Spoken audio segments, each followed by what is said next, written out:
Si Gaku Kitada ay isang mahiyain at walang kumpiyansang estudyante na nakapasok sa isang elite na paaralan dahil sa talino niya sa math at sa nakuha niyang scholarship. Bata pa lang ay hilig na niya ang math, at ito lang talaga ang bagay na alam at kayang-kaya niyang gawin, kaya naman siya ang naging top pick ng school. Dahil dito, automatiko siyang isinabak ng paaralan sa taunang Math Olympiad exam, umaasang madali lang para sa kanya ang makuha ang tropeyo. Pero sa mismong araw ng exam, kinabahan siya ng todo at tuluyang hindi nasagutan ang kanyang papel. Kinabukasan, hinarap siya ng principal at mga miyembro ng board, galit na galit dahil sa pagkabigo niya. Simula kasi nang itatag ang school, palaging sila ang first place sa Math Olympiad, at siya ang unang nakabasag ng record na yon. Pangarap lang naman ni Gaku ang maging isang mahusay na modern-day mathematician, pero ngayon ay tila gumuho na ang pangarap niya. Sa kasalukuyan, nagtatrabaho na lang siya bilang chef sa cafeteria ng school. Para sa kanya, kahit sapat ang kinikita sa scholarship, kailangan pa rin niyang mag-part-time para matulungan ang kanyang ama, ayaw niyang maging pabigat. Kung walang ibang abala, makakapagtapos siya sa loob ng 6 na buwan. Narinig ng katrabaho niyang si Yo ang kwento niya habang gumagawa siya ng soba at naawa ito sa kanya. Dati raw naririnig lang niya ang balita tungkol sa katalinuhan ni Gaku, kaya hindi niya inasahang ganito pala ang tunay na kwento. Si Yu naman ay umaasang makakuha ng sports scholarship at nasa waiting list pa lang siya, kaya nagtatrabaho muna siya sa cafeteria bilang dagdag allowance. Sa kabila nito, nakiusap siya kay Gaku na turuan ng pamangkin niyang hindi gaanong matalino, pero hindi talaga para kay Gaku ang pagtuturo.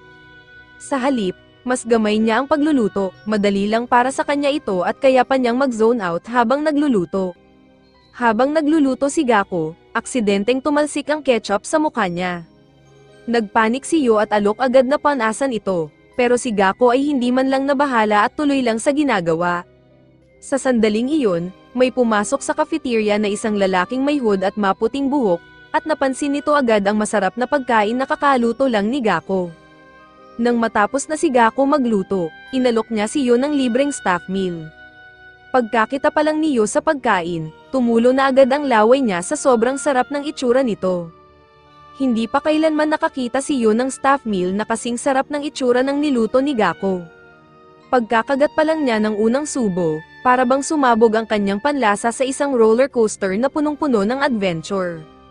Bigla namang pumasok muli ang lalaking nakahod mula kanina at humiling ng kaparehong pagkain na isinilbi ni Gaku kay Yo. Pero agad siyang tinanggihan ni Gaku at sinabing para lamang iyon sa staff. Wala namang pakialam ang lalaking iyon, kinuha lang niya ang pinggan ni Gaku at walang alinlangan na nilantakan ito. Matapos kumain, tinapak pa niya sa ulo si Gaku na para bang aso, at umalis na parang walang nangyari. Kinahapunan, muling ipinatawag si Gaku ng principal sa opisina. Doon nalaman ng principal na tumanggi si Gaku na sumali sa paparating na Math Olympiad. Dahil si Gaku ang top student ng paaralan, naniniwala ang principal at board of directors na ito ang tamang pagkakataon para muling patunayan ng school ang husay nila at mabawi ni Gaku ang pagkatalo niya noon. Pero buo na ang pasya ni Gaku, dahil sa nangyari sa huling kompetisyon, pakiramdam niya ay wala siyang kakayahang tumindig sa harap ng national level math competitions. Matapos niya itong sabihin, magalang siyang nagpaumanhin at umalis.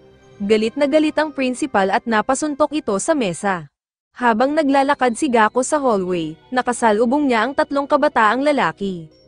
Ang nasa gitna ang pinakapamilyar, bago pa sila magkasalubong, tinanong siya ng lalaki sa gitna kung saan ang opisina ng principal.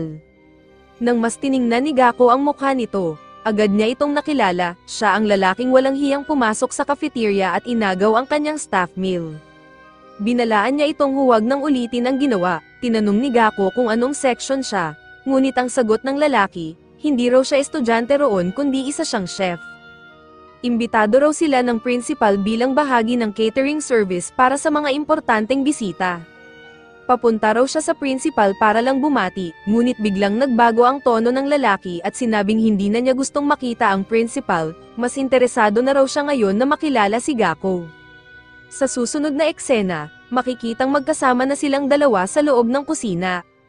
Humingi ng paumanhin ang lalaki sa naging bastos niyang asal kanina at inalok si Gaku na ipagluto siya bilang kabayaran. Habang magkasama sila sa kusina, Nalaman ni Gako na 23 taong gulang pa lang ang lalaki pero may sarili na itong restaurant, kaya hindi niya maiwasang mainggit. Pero sinabihan siya ng lalaki na huwag niyang maliitin ang sarili niya, nakapasok nga siya sa Math Olympiad exam, at di basta-basta ang ganoong katalino. Biglang tumawag ang tatay ni Gako na sobrang excited, at tinanong lang kung kumusta siya sa school. Sinabi ni Gako na napapanatili niya ang kanyang grades at kung magpapatuloy ang takbo ng mga bagay, malaki ang tsansang makapasok siya sa Tokyo University. Nangako pa siya sa ama na maghahanap siya ng magandang trabaho na may mataas na sahod pagkatapos ng graduation, pero sinabihan siya ng tatay na huwag mag-alala tungkol doon. Gusto raw ng kanyang ama na kumuha siya ng master's degree at mag-aral sa ibang bansa, gagawan daw niya ng paraan para maipang tuition. Alam ng ama ni Gako kung gaano niya kamahal ang math noon pa man, kaya bilang magulang, tungkulin niyang suportahan ang pangarap ng anak. Pagkatapos ng tawag, inilapag ng lalaking may maputing buhok ang isang bowl ng Napolitan sa harapan ni Gako. Nabigla si Gako na agad itong natapos lutuin, pero bago pa siya makakain, pinigilan siya ng lalaki at sinabi na kamakailan ay lubos siyang naintriga kay Gako kaya nag-research pa siya. Ayon daw sa mga kaklase at guro ni Gako, nawala ang dating matatag at kahanga-hanga niyang aura matapos ang nangyari sa exam. Tiningnan siya ng diretso sa mata at sinabing hindi niya palubos na nauunawaan ang laki ng potensyal niya. Naiilang si Gako sa usapan kaya iniban niya ang paksa at sinabing gusto lang niyang kumain. Dahil sa dami ng sinabi ng lalaki, lumamig at naging sagi na ang Napolitan na pinaghirapan niyang lutuin. Balak na lang ng lalaki na kainin ito agad at umalis. Pero pagsubo ni Gako, nagulat siya, kahit sagi, ang lasa nito ay parang sumabog sa kanyang panlasa. Isang roller coaster ng sarap. Napatanong si Gako kung paano ito naluto sa ganitong paraan. Pero bago ito masagot, tumawag si Yu kaya agad tumayo ang lalaki para umalis. Habang papalayo, lumingon siya at sinabing mas gusto pa rin niya ang sariling bersyon niya ng Napolitan noodles, kaya sinadya niyang huwag gamitin ang paraan na ginamit niya sa pagluluto nito. Hindi makapagsalita si Gako at tila hindi makapaniwala sa mga nangyari. Paalis na ang lalaki nang bigla nitong ipakilala ang sarili bilang Kai, saka tuluyang lumabas ng silid. Pagkaalis ni Kai, sinagot na ni Gako ang tawag ni Yu. Halatang gulat at takot si Yu habang nasa school siya, ipinadala niya kay Gako ang litrato ng bulletin board kung saan nakasulat na na-expel na siya. Gusto ng paaralan na isauli ni Gako ang buong scholarship money at tinanggal siya sa school dahil lang sa pagtanggi niyang sumali sa Math Olympiad competition. Paano na raw niya ipapaliwanag ito sa kanyang tatay na todo kayod para lang matustusan ang kanyang pag-aaral? Sa gitna ng ulan, lumuhad si Gako habang tinitingnan siya ng principal ng may pangmamaliit. Galit na galit ito at sinabing labis siyang nasusuklam sa kahihiyan, at ang pagsusumite ni Gako ng blankong papel sa exam ay isang malaking kahihiyan sa pangalan ng kanilang paaralan. Dahil doon, nawalan pa sila ng maraming sponsorship donations. Binigyan pa raw nila si Gako ng pangalawang pagkakataon na makabawi sa paparating na math competition, pero tila'y tinapakan lang daw ni Gako ang lahat ng pagsisikap ng principal. Lumayo na ang principal at sinabing wala nang magagawa si Gako kundi isauli ang scholarship money. Nakita ni Yu ang lahat ng nangyari at akmang tatakbo siya papunta kay Gako, pero naunahan siya ni Kai na biglang lumitaw mula sa kung saan. Kinagabihan, may mahalagang pulong ang principal kasama ang ilang importanteng bisita. Delikado ang reputasyon ng paaralan kaya hindi siya maaaring magsilbi ng pagkaing mababa ang kalidad. Kaya naman nag-imbita siya ng pinakamagagaling na chef sa lungsod. Isa-isa niyang ipinakilala ang mga ito habang pumapasok, at laking gulat ng mga bisita nang malamang si Kai ay isang gourmet chef sa edad na 23. Siya rin pala ang may-ari ng kilalang Chef K restaurant, isang one-star restaurant sa lungsod. Nabigla ang mga bisita sa revelasyong ito, habang patuloy sa pagbibigay puri ang principal kay Kai, lalong lumaki ang paghanga ng mga bisita. Maya-maya, ibinigay ng maid ang menu sa principal, at laking gulat niya nang makita na ang main dish ay Napolitan noodles. Alam niyang isa itong simpleng ulam, pero sa kabila ng kanyang pagdududa, pinili pa rin niyang magtiwala sa desisyon ni Kai. Sa totoo lang, kinidnap ni Kai si Gako at ngayon ay pinipilit siyang gumawa ng malaking batch ng Napolitan noodles. Hindi na kinakaya ni Gako ang sobrang tensyon kaya nagkaroon siya ng nervous breakdown.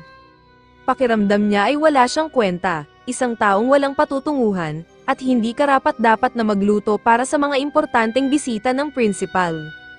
Simula pa noong sablay niya sa Math Olympiad, para na siyang nawalan ng saysay.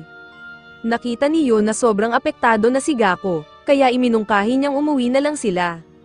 Pero biglang sumingit si Kai at sinabing kung uupo lang si Gako at magluluto ng masarap na Napolitan noodles, sigurado siyang kaya nitong baguhin ang sitwasyon ni Gako para sa ikabubuti. Binigyan siya ni Kai ng dalawang pagpipilian, ipagpatuloy ang pagiging isang taunang tahimik na nabubuhay, o hawakan ng maliit na pag-asang ito na posibleng magbago ng kanyang buhay. Sa narinig, naalala ni Gako ang lahat ng hirap ng tatay niya para maabot niya ang puntong ito, hindi niya siya maaaring biguin. Bagamat hati pa rin ang loob niya, sinuot na niya ang apron at nagpas siyang magluto.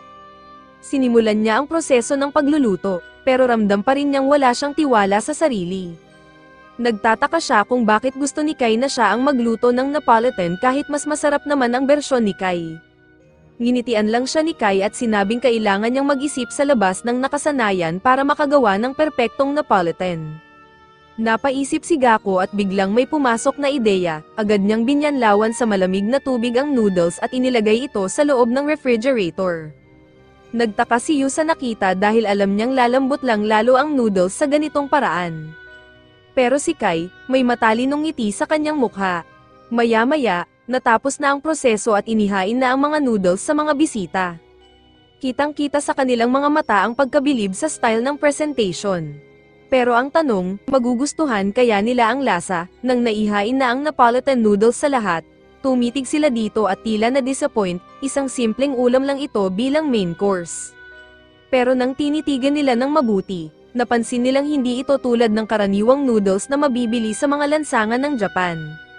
Gayunpaman, sinubukan pa rin ng mga bisita ang Napolitan noodles at agad nilang nanlaki ang mga mata sa gulat dahil sa sobrang sarap nito. Napansin nila kung gaano kahusay ang timpla ng bawat sangkap at kung paanong nagsama-sama ang mga ito ng perpekto. Isa pa nga sa kanila ang nagsabing para raw may sumasabog na bagong lasa sa bibig niya habang ngumunguya. Subalit may isa sa mga sopistikadong bisita na nagsabing ayos lang naman ang lasa pero mas gusto pa rin daw niya ang mga high-class cuisine. Ngunit nang tingnan niya ang pinggan niya, laking gulat niya na ubos na pala niya ang lahat ng noodles. Para naman sa iba, tila bumalik sila sa kanilang kabataan, ang lasa ng Napolitan ni Gako ay nagpapaalala ng creamy taste na perpekto at ideal para sa kanila noon pa man. Habang abala ang lahat sa pag-enjoy sa pagkain, nakatingin lang ang principal sa kanila, litong-lito kung bakit ganoon sila ka-immersed sa isang simpleng putahe. Bakit kailangan pa nilang magpakita ng ganitong klase ng damdamin sa ganitong oras? Pero kahit ganoon, ngumiti lang ang principal ng palihim, alam niyang ginagamit lang niya ang lahat ng ito at balak niya silang iwan sa tamang panahon. Pagkatapos kumain ng lahat, tinanong ng principal kung nagustuhan ba nila ang pagkain. Lahat sila ay nagbigay ng positibong tugon at nagsabing hindi nila inakalang ganito sila maantig ng isang simpleng putahe. Yumuko si Kai at tinanong ang principal kung maaari bang ipatawag ang chef na nagluto ng Napolitan. Sumang-ayon ang principal, dahil natural lang naman daw na pasalamatan ang taong naging dahilan ng tagumpay ng hapunan. Pero biglang natigilan ang principal at halos mabulunan nang makita si Gako na dahan-daang lumalabas mula sa kusina. Magsalita na si Kai at sinabing noong una niyang makilala si Gako, na-push na nito sa limit ang kalidad ng kanyang bersyon ng Napolitan noodles. Saktong-sakto raw ang pagkakasunod-sunod ng mga sangkap ni Gako, una ang sibuyas, at kapag naganap na ang tinatawag na Maillard reaction, sa kanya idagdag ang bratwurst at bell peppers. Sa huli, ilalagay niya ang pasta at i-stir-fry ito gamit ang ketchup. Ang pinaka nagustuhan ni Kai ay ang teknik ni Gako kung saan inilalagay niya sa isang gilid ng kawali ang pasta at sa kabila naman ibinubuhos ang ketchup. Sa ganitong paraan, mas mabilis uminit ang ketchup at mas lalabas ang perpektong tomato aroma. Narinig ng mga bisita ng principal ang paliwanag at hindi sila makapaniwala. Hindi nila inakala na ang isang simpleng bagay gaya ng pag-init ng kutsara at tinidor ay may malaking epekto sa kabuuang karanasan ng pagkain. Isa pang detalye na ikinamangha ni Kai ay ang palagiang pag-init ni Gako ng tinidor sa eksaktong 45 degrees Celsius tuwing naghahain siya ng Western cuisine. Ito raw ang unang bagay na lubos na naka-impress kay Kai nang una silang magkita. Napaisip ang mga bisita at inamin nilang mainit nga at komportableng hawakan ang tinidor habang kumakain sila, at kung malamig ito ay baka mas bumaba ang antas ng kasiyahan nila sa pagkain. Hindi talaga nila inasahan na ang temperatura ng tinidor ay magiging ganito kaimportante. Sinabi rin ni Kai na ginagawa rin niya ito sa kanyang sariling restaurant, pinaiinit din niya ang plato at kubyertos, pero mas efficient daw ang paraan ni Gako.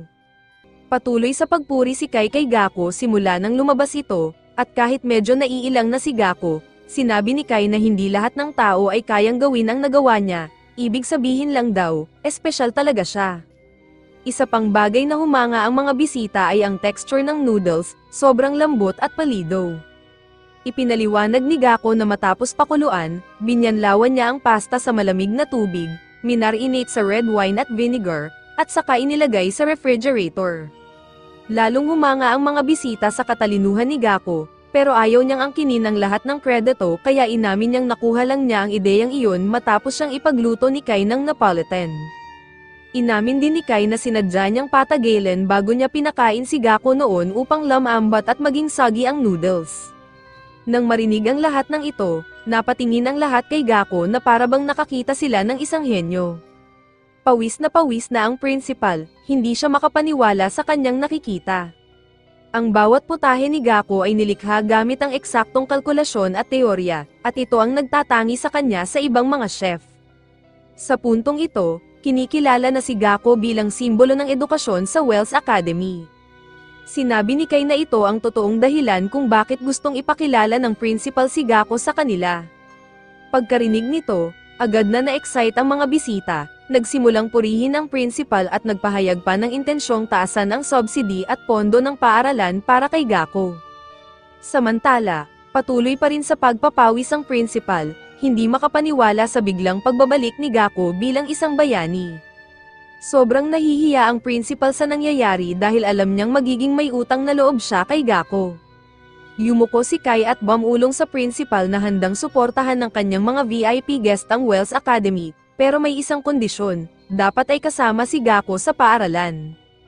Kung hindi niya kikilalanin ang nagawa ni Gako sa ganitong sitwasyon, baka mauwi sa masamang direksyon ang lahat. Wala nang ibang magagawa ang principal kundi ang magpakumbaba. Yumuko siya at buong pusong nagpasalamat kay Gako sa pagbibigay ng oportunidad na ito. Sa ekspresyon pa lang ng mukha niya, halatang hindi siya komportable at ayaw niya ang bawat sandali nito. Pagkatapos nito, umalis na si Kai kasama ang kanyang team. Bago tuluyang lumayo, lumingon si Kai at sinabi kay Gako na ang matematikal niyang paraan ng pag-iisip ay sadyang bagay sa pagluluto. Kung magtutulungan sila, kaya nilang gawin ang mga bagay sa kusina na hindi pa kailanman nagagawa. Sa sumunod na eksena, nagising si Gako mula sa bangungot, tagaktak ang pawis, at agad siyang bumaba para umupo kasama ang kanyang tatay. Sobrang saya ng tatay niya dahil nakapasa raw siya sa kilalang Tokyo University. Pinayuhan ni Gako ang tatay niya na huwag masyadong magulat at matuwa ng sobra, dahil alam naman niyang maayos ang kinalabasan ng mock exam niya. Habang kumakain, napatingin siya sa TV kung saan ipinapakita ang isang babae na si Mashi, isang regular na kalahok sa Math Olympiad.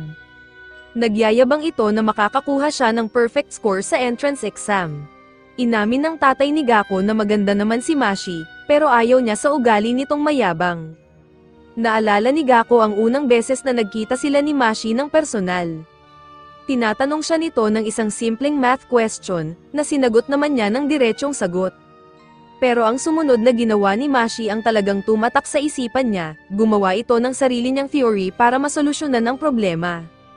Mula noon, alam na ni Gako na isa siyang pambihirang tao. Napansin ng tatay ni Gako na tila nagiging magulo ang damdamin ng anak niya tungkol sa lahat ng nangyayari, kaya agad siyang nagtungo sa kusina at inihain ang pagkain para sa kanya. Pagkatapos kumain ng almusal, napaisip si Gako kung gaano talaga kat-aimless at kasimple ang buhay nila ng kanyang ama. Kailangang malaman ni Gako kung ano talaga ang gusto niyang gawin sa buhay kung nais niyang maging isang taong may halaga balang araw.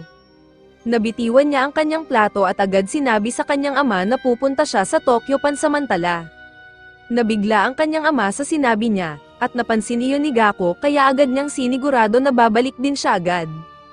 Kahit hindi sigurado ang kanyang ama sa plano ni Gako, pinayagan pa rin niya ito dahil alam niyang kailangan itong harapin ng anak niya para sa sarili niyang paglago.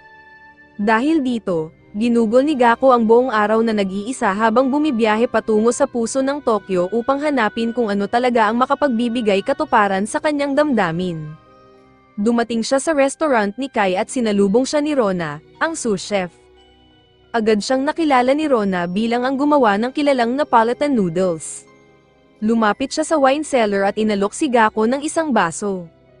Habang hawak ni Gako ang baso, ipinaliwanag ni Rona na ang temperatura ng lahat ng baso, plato, at maging ang mga doorknob sa restaurant ay maingat na inayos upang maging komportable at malamig sa hawak. Ang dahilan kung bakit ganoon kabait si Rona kay Gako ay dahil matagal nang ipinagmamalaki siya ni Kai. Doon niya natutunan ang kahalagahan ng pagkontrol sa temperatura. Hindi pa raw niya kailanman nakita si Kai na pumuri sa isang tao gaya ng ginawa niya kay Gako, kaya agad itong nagkaroon ng respeto sa kanya.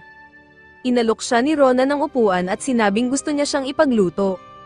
Saglit na nag-isip si Gako ngunit tumanggi, alam niyang ang average na gasto sa restaurant na ito ay nasa 8,000 yen at ayaw niyang maubos ang pera niya. Pero ipinaliwanag ni Rona na may espesyal na tagubilin si Kai na ipagluto si Gako ng putahe kapag dumating siya, at tanungin kung ano ang prinsipyo ng ulam na iyon. Ayon kay Kai, kung makukumbinsi ni Gako si Rona sa pamamagitan ng kanyang diorya, dapat siyang manatili roon at hintayin si Kai. Kung hindi, kunin na lang niya ang pamasahe at umalis agad.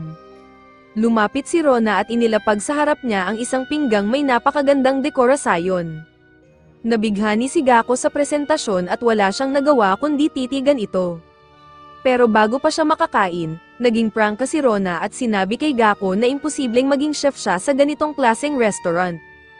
Aniya, nakakatakot ang culinary world at hindi raw bagay sa isang taong walang sapat na ambisyon gaya ni Gako. Bigla na lang pinutol ni Gako ang sinasabi ni Rona at magalang na hiniling na tumigil muna ito sa pagsasalita para makapag-concentrate siya sa pagtikim ng pagkain. Pagkakagat pa lang niya ng unang subo, agad siyang nadala sa isang roller coaster ng mga lasa. Ilang segundo lang ang lumipas at madali niyang naanalisa na ang pangunahing sangkap ng putahe ay crab. Nakaka-interes para sa kanya ang kombinasyon ng pork at crab sa isang ulam. Habang nagbibigay si Gako ng detalyadong pagsusuri, hindi mapigilan ni Rona na mapatitig sa apoy sa mga mata niya. Maya-maya, ginawa ni Gako ang isang bagay na ikinagulat ni Rona. Humingi siya ng papel at ballpen at nagsimulang magsulat ng math functions na tumutukoy sa proseso ng pagluluto ng pagkain. Pagkalipas ng ilang minuto, nakabuo siya ng perpektong formula para sa ulam. Hindi napigilan ni Rona na amining tama lahat ng deduction ni Gako hanggang ngayon. Pero para masubak pa siya ng husto, tinanong niya si Gako kung anong masasabi niya tungkol sa crab. Sa kanyang pagkabigla, mabilis na nasabi ni Gako na ang ginamit ay crab roe. Isang mahinang ngiti ang lumitaw sa labi ni Rona, natagpuan na niya ang hinahanap. Biglang lumabas si Kai mula sa backroom at pinuri si Gako dahil tama ito sa bawat bahagi ng putahe. Nilapitan niya ito at tinapak sa likod bilang pagkilala sa pagiging rookie chef ni Gako.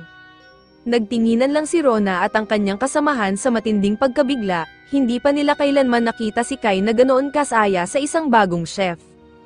Sinabi ni Gako kay Kai na simula nang huli silang magkita, hindi na siya tumigil sa pag-iisip tungkol sa alok nito. Ang huling beses daw na talagang na-enjoy niya ang simpleng math ay noong bata pa siya, pero ngayon ay nagagamit niya na ito sa pagluluto, isang bagay na lubos na nagbibigay saya sa kanya.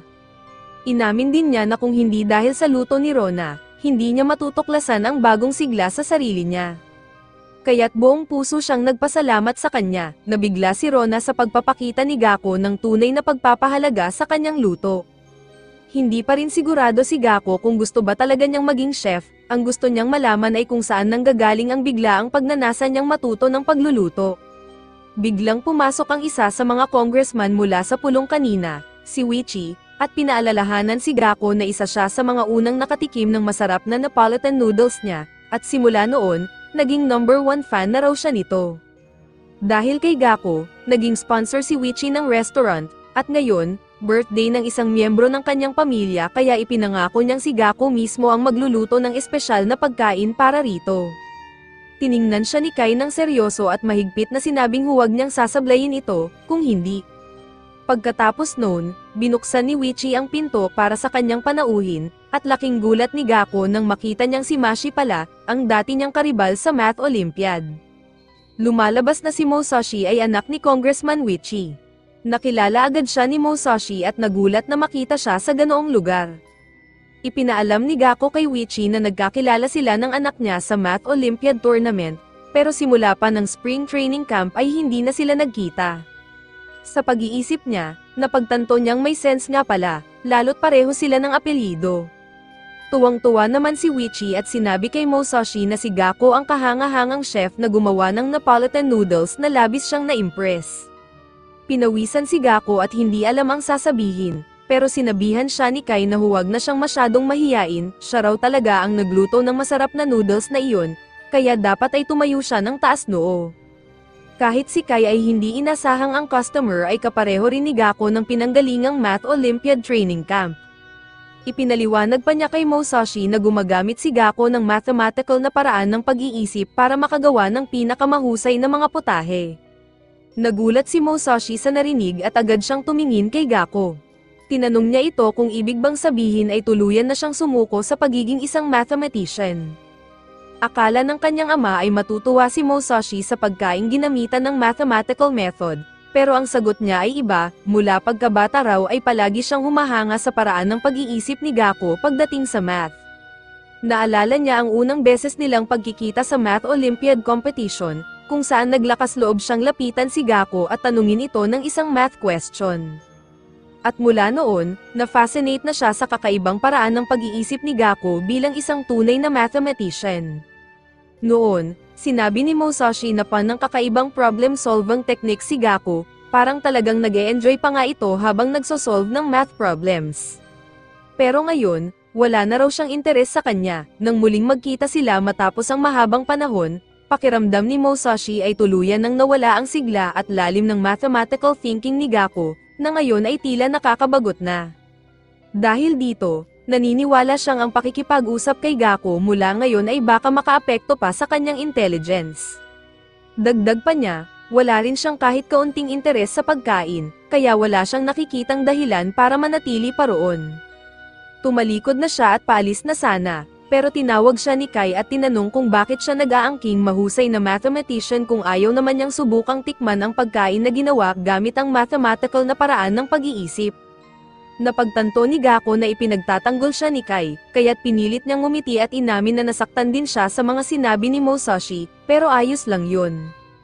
Ang tungkulin niya ngayong araw ay magluto para sa kanya at siguraduhing magiging masarap ang pagkain. Nakiusap siya kay Musashi na pag-isipan ulit kung tatanggapin niya ang alok. Pagkaraan ng ilang segundo, pumayag din si Musashi. Umupo siya kasama ang kanyang ama at sinabing ihahain ang pagkain makalipas ang 1 oras. Samantala, sa kusina, nahihirapan si Gako sa pagpili ng mga sangkap para sa kanyang lulutuin. Bagamat sinabi sa kanya na malaya siyang pumili ng kahit anong ingredient, sobrang mamahalin ng mga ito at hindi siya sanay gumamit ng ganoong klase. Sa parehong oras, nasa harapan ng kitchen si Rona at galit na kinumpronte si Hati, ang sous chef, dahil lagi itong late sa trabaho. Depensa naman ni Hati, pumunta lang siya para kunin ang wine na gagamitin sa ulam nila. Sa gitna ng gulo, napansin ni Gako na parang hindi man lang siya pinapansin, dito niya naalala ang sinabi ni Rona na ang kusina ay isang battlefield. Sobrang tensyonado ang atmosphere kaya hindi na siya makapagtanong kahit simpleng, bakit? Ngunit biglang may nangyari na hindi niya inaasahan, si Kai mismo ang nag-alok na maging assistant niya. Naniniwala si Kai na baguhan pa si Gako pagdating sa pagprepara ng sangkap, pero nangakong hindi niya pakikialaman ang mga ideya nito. Sinabi pa ni Kai na handa siyang ipaliwanag kay Gako ang mga katangian ng bawat sangkap, ang gusto lang niya ay makita si Gako na ginagawa ang lahat ng makakaya niya. Inamin ni Gako na malaking tulong iyon para sa kanya. Plano niyang i-recreate ang ideya ng luto ni Rona kanina, kaya tinanong niya si Kai kung ano ang umami value ng bawat ingredient. Laking gulat ni Gako nang makita niyang sinimulang isulat ni Kai ang mga value ng bawat sangkap mula sa memorya. Ipinaliwanag ni Kai na approximate value lang ang mga iyon, base sa pangkalahatang kaalaman niya sa mga sangkap, mga impormasyong madali lang ding mahanap online. Pagkatapos magsulat, lumayo si Kai at ipinakita kay Gako ang board, sabay sabing ang putahe ni Rona ay binubuo ng dalawang umami components, inosinic acid at glutamic acid. Idinagdag pa niya na kung mapag-combine ni Gako ang dalawang sangkap na iyon, siguradong makakagawa siya ng mas masarap na ulam kaysa kay Rona. Narinig ito ni Rona at napakunot ang noo, alam niyang may kulang sa sinabi ni Kai. Pero biglang lumingon si Kai at sinabihan siyang huwag magsalita, isa itong simpleng test para kay Gako. Pero agad-agad, nakuha ni Gako ang punto, sinabi niyang imposibleng dalawa lang ang umami components, sigurado siyang may pangatlo. Nagulat ang mga staff sa bilis ng deduction ni Gako, lalo na nang ipaliwanag niya na para makamit ang synergy na nasa luto ni Rona, kinakailangan ng ikatlong umami element. Isa itong hypothesis na agad niyang na-formulate, sa labas. Sumilip si Musashi sa pintuan para tingnan kung kumusta na si Gako sa kusina. Binati siya ni Kai, natumbok ni Gako ang tamang sagot. Sinadyang hindi banggitin ni Kai ang third component para makita kung kayang mag-isip ni Gako ng sarili. Kung hindi siya nakarating sa conclusion na iyon, ibig sabihin ay basta lang niya kinopya ang recipe ni Rona. At kung ganoon nga, papaalisin na lang sana siya ni Kai. Matapos iyon, inilapit ni Rona ang isang platitong may oyster stock at pinatikim ito kay Gako. Nang tikman niya ito, muntik na siyang mabulunan sa gulat, hindi tugma ang formula na ginawa niya sa lasa ng sabaw. Doon sinabi ni Rona na isang double trap ang ginawa ni Kai, ang oyster broth ay idinagdag lang para gayahin ang synergy effect, pero sa totoo lang, wala itong tunay na silbi at ginawa lang para lituhin si Gako. Magsalita na si Kai at sinabing para sa isang utak na mathematically trained gaya ni Gako, maganda ang ideya niya, pero ang equation niya sa totoong mundo ay hindi tumutugma. Nakita ni Gako na nauubos na ang oras kaya nagsimula na siyang kabahan. Bumalik sa isip niya ang alaala noong bumagsak siya sa Math Olympiad exam, ang parehong kaba at pagkabalisa.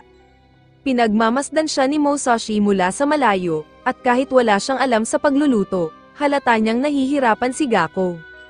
Kaya't naglakad na lang siya paalis at sinabing tapos na siya rito. Samantala, napansin ni Gako ang isang high-class na sangkap na tinatawag na tylopish. Naniniwala siyang ito ang nawawalang variable sa kanyang equation. Nang banggitin niya ito, ngumiti si Kai, alam niyang natumbok na ni Gako ang sagot. Agad isinulat ni Gako ang recipe gamit ang tylopish, scallops, at prosciutto, iyon na lang ang tanging pag-asa nila ngayon. Dumating ang isa sa mga staff at sinabing malapit nang i-serve ang side dish. Kaya't nagmadali silang lahat na ihanda ang tailfish. Pagkatapos nito, agad dinala ng waitress ang ulam sa mga bisita. Pagkakagat ni Musashi at ng kanyang ama sa unang subo, agad silang natahimik sa sobrang sarap ng lasa. Natuwa ang ama niya at nagsimulang magpakita ng excitement, nakita niya kung paanong ang perpektong timpla ng pampalasa ay nagpalitaw sa katangian ng tailfish.